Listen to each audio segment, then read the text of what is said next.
আমার সংগ্রাম চলিছে চলিছে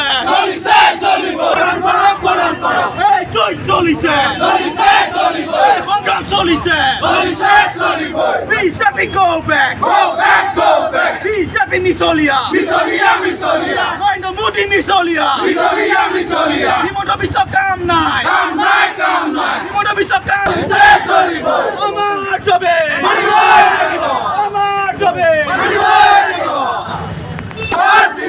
ওরকম জিন্দাবাদ সংগ্রাম চলিছে মজুরা প্রদান করো প্রদান করো বিজেপি মিছলীয়া নরেন্দ্র মোদী মিছলীয়া হিমন্ত বিশ্ব কাম না অসম চতুৰ্থ সংঘৰ আহ্বান মৰ্মে আমি দিব যে চতুৰ্থ সংঘ আজি জনগণৰ নামত আমি ধাৰাবাহিক কাৰ্য চলাই আছো আৰু মুখ্যমন্ত্ৰী এটা কথা আমি সকীয়াই দিছো আমাক যদি অতি সোনকালে জনজাতিকে প্ৰদান নকৰে তেনেহ'লে আমি আৰু আমাৰ আগন্তুক হ'বলগীয়া কাৰ্যসূচী ডিব্ৰুগড় জিলা বন্ধ অৰ্থনৈতিক কাৰ্যসূচী হাতত ল'ম যদি আমাক অতি সোনকালে জনজাতিকে আমাৰ গুৰিয়াই মাৰক আৰু এটা স্পষ্ট কৰি দিছো যে সদায় প্ৰধান হিমন্ত বিশ্ব মিথ্যাচাৰ প্ৰদান কৰে আৰু কংগ্ৰেছ চৰকাৰে আমাক 15 বছৰ আগত মিথ্যাচাৰ প্ৰদান নকৰিলে আৰু অতি সোনকালে যদি আমাক জনজাতিকে প্ৰদান আমি 2026 চনৰ নিৰ্বাচন আমি নিৰ্বাচন কৰিম শীঘ্ৰেই জনজাতি মৰ্যাদা প্ৰদান আৰু স্বায়ত্ত শাসন প্ৰদান কৰাৰ লগতে চুতীয়াসকলৰ ঐতিহাসিক কীৰ্তিচিহ্নসমূহ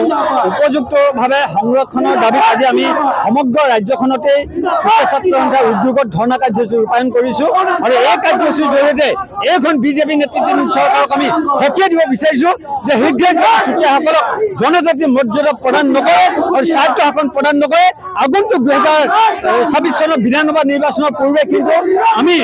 অসমৰ পৰা বিজেপিক কিন্তু আমি পুনৰ কথা উত্থাপ কৰিবৰ কাৰণে আমি প্ৰতিশ্ৰুতিবদ্ধ এটা কথা এই কাৰ্যসূচীৰ জৰিয়তে আমি সকীয়াই দিব বিচাৰিছোঁ যে প্ৰধানমন্ত্ৰী নৰেন্দ্ৰ মোদী ডাঙৰীয়া এগৰাকী মিছলীয়া তেখেতে 2014 চনৰ লোকসভা নিৰ্বাচনৰ পূৰ্বে অসমলৈ আহি কেইবাখনো নিৰ্বাচনী সভাত প্ৰতিশ্ৰুতি প্ৰদান কৰিছিল যে 6 মাহৰ পিছতে তেখেতসকলে শাসনৰ বাগজৰী হাতত লোৱাৰ পিছত আমাৰ 6 জনগোষ্ঠীক জনজাতি মৰ্যাদা প্ৰদানৰ কাৰণে ব্যৱস্থা গ্ৰহণ কৰাৰ প্ৰতিশ্ৰুতি প্ৰদান কৰিছিল কিন্তু আজি তেখেতে এনিবাৰকৈ প্ৰধানমন্ত্ৰীৰ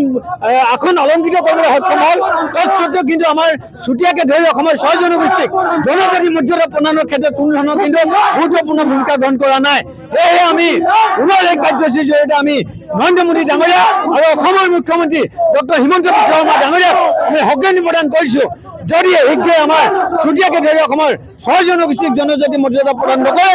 আৰু চুতীয়াসকলক স্বায়ত্ত শাসন প্ৰদান নকৰে কিন্তু আমি বিজেপি বিৰোধী স্থিতি ল'বৰ কাৰণে আমি কিন্তু প্ৰতিশ্ৰুতিবদ্ধ